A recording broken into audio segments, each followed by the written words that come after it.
Lots of sunshine on this Saturday afternoon as temperatures are warming back into the 30s today, right around freezing. We'll call it up north, mid-30s. Plymouth, Conway, into the Lakes region. A few upper 30s in southern parts of New Hampshire, where we will have the holiday stroll in Nashua tonight.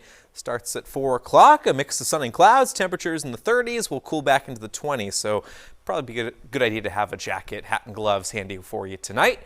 Lows will be back in the teens and 20s by early tomorrow morning under a partly cloudy sky. We'll be quick to warm up tomorrow, though, as temperatures are back in the 40s. A fair amount of sunshine early on Sunday, but that'll give way to increasing afternoon clouds ahead of our next weather system that'll bring some periods of steady rain to central and southern parts of New Hampshire overnight.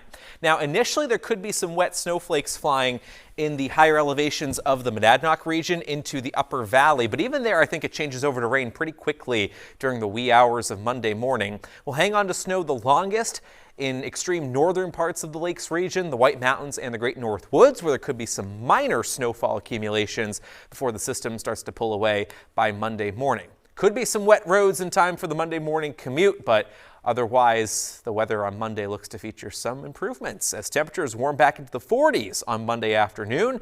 Any snow that falls up north will be fairly short-lived.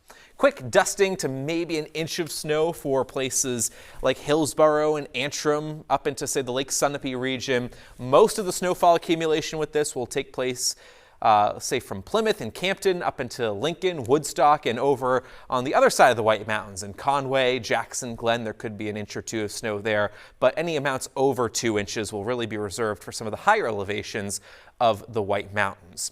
Temperatures start to warm up tomorrow and Monday with highs in the 40s, but following that storm system Monday, it will cool back into the 30s toward the mid part of next week. Sunny but cold today as temperatures are back in the 30s with a bit of a breeze today. It will feel like it's in the 20s, so that wind does really subside by sunset. Sun to increasing clouds tomorrow after a chilly start, a bit warmer for the afternoon with temperatures in the low 40s. Round of some rain and wintry mix likely tomorrow night into Monday morning, but it looks like the second half of Monday will feature improvements. Tuesday, a few snow showers up north. Otherwise, it's cool and partly sunny for the rest of next week.